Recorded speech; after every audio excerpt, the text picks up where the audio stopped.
Okay, hi, this is my first mock interview. So I have listed down some of the questions out there. There are six questions, so we'll start. So my first question is, tell me something about yourself. I'll go ahead with that. My name is Shweta Dhoke. I am from Nagpur. I am an HR professional with around about 2 years of experience. So I have pursued my MBA from Indian Institute of Management, Sirmaur, majors being in HR and minors in business analytics out there. At ME Polymer, I have worked for over 200 plus employees for the data-driven insights out there, created and developed 8 plus HR analytical dashboards with the help of Power BI and Advanced Excel.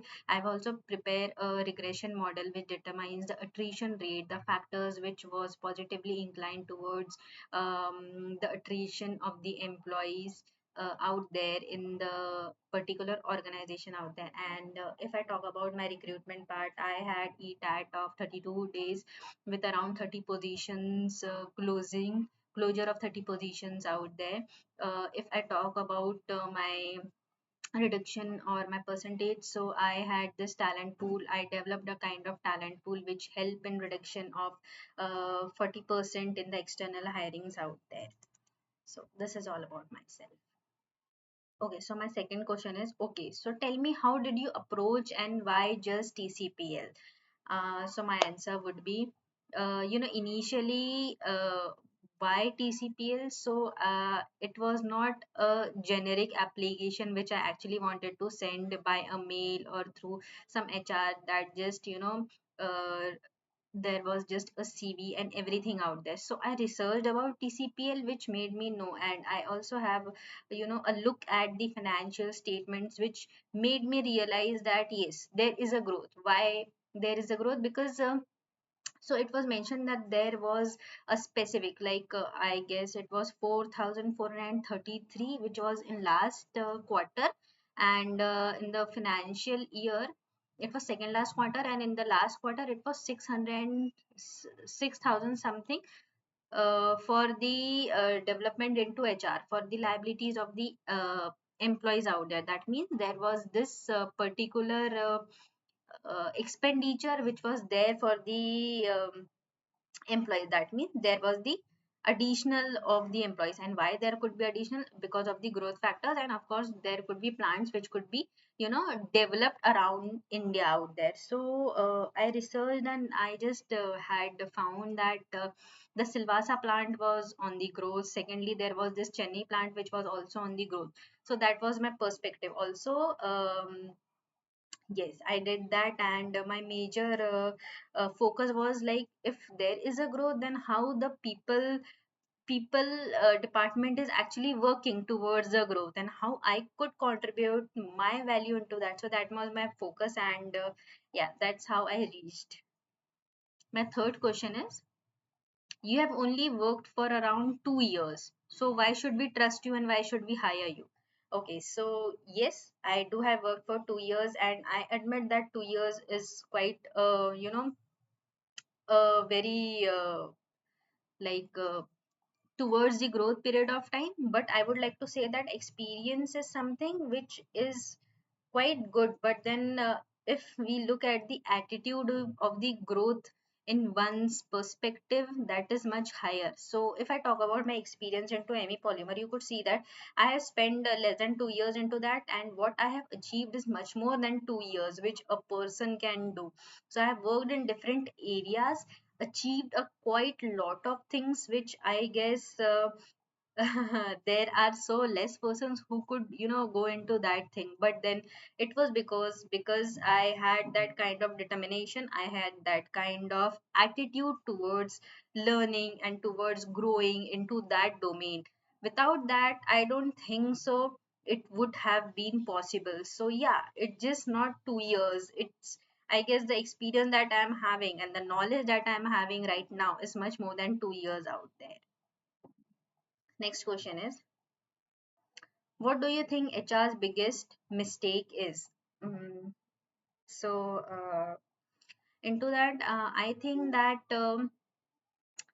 in majorly most of the organization, HR is working towards processes. They are very process oriented department out there, and what I think is that they should go towards business achievements, what business actually wants. And they, and if we, if HR is working towards the latter one, they would you know bring that kind of talent pool, they would develop that kind of talent pool. If I just say that I am working into talent management, that doesn't mean just recruitment.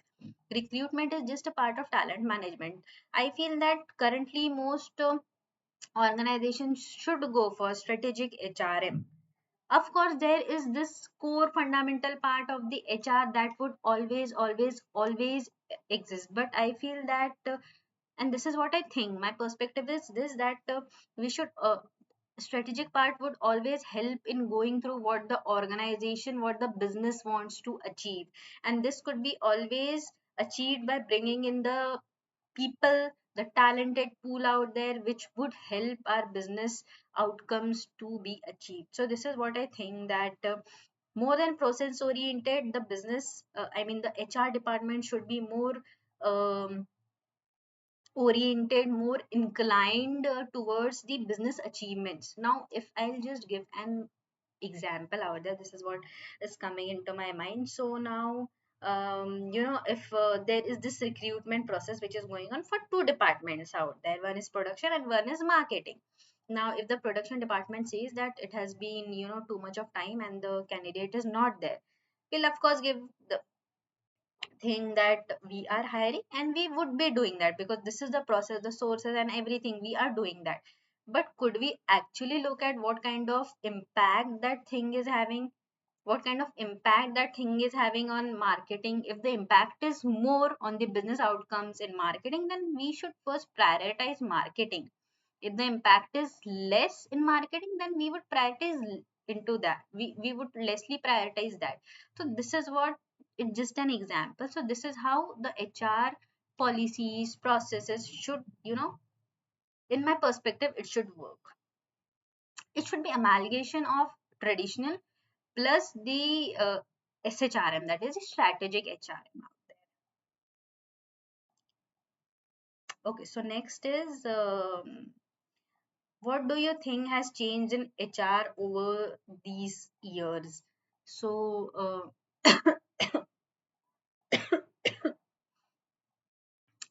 as I said, that the core fundamentals of HR, working for people, bringing in the people, working in the experience, that is always the same. What has changed in these years is that HR has become more towards the, what do we say, data driven decisions. It doesn't just rely upon the experience, but it relies upon the data driven decisions also nowadays. Now, since you also know that the world is moving towards AI, the world is moving towards the data, the world is moving, for everything we'll need data, for everything we'll need something to know if that is correct, we'll need patterns, we'll need trends, we'll need everything. So this is how I guess the HR is also working. Now since I said that the attrition, I have conducted the regression analysis on the attrition rate out there, so that is also created on data. Earlier we could have um, predicted why people are leaving, but nowadays, since there are so many units, there are different cities in which units are set up. So it is very important to know that if production people are leaving from Goa unit, what is the reason for that? And if marketing people are leaving from Silvassa, what is the reason for that? And we could also predict that which department could have attrition high, because and that's where the SHRM also comes. Since I said that we are the people who would hire and recruited that talented pool according to our business outcomes, according to our business achievement, that means that we are just not bringing in people for the sake that we have to fill that position, but we are bringing in the people so that people could be retained, be developed, could stay with us, we could give them growth. It's just not that if that person has come just to make our attrition high. No, that doesn't count in as strategic HRM. So that is how HR is changing over these years. What Okay, so my next question is, what does success looks like for HR?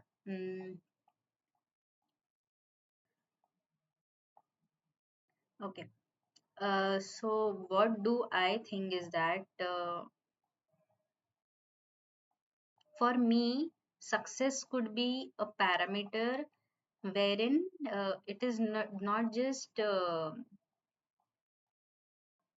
inclined towards helping employees out there, but also achieving and going towards the business organizational goals, fulfilling the organizational goals out there. At the end of every financial year, if I'll check that how HR has helped achieving the business goals, achieving the organizational goals, rather than providing. Okay, so what I mean here is that HR should spend quite less time around people than with the how we could achieve the organizational goal. This does not mean that we should not go on the shop floor. That does not mean that we should not interact with the people out there. No. This simply means that yes, we need to give that kind of time frame to both. But then what is important, that also we had to make out. So this is where I feel that the success could measured on the basis of how even HR is, because if production is there and we are also measuring production, how they have, what is the revenue out there, how, what kind of output is there, and we are measuring the success with the help of organizational goals, then we should also measure HR success by the organizational goals, how they have achieved, not how much they have achieved, with the quantitative numbers out there. Yes. So I guess I had 6 questions and I have already answered. Thank you.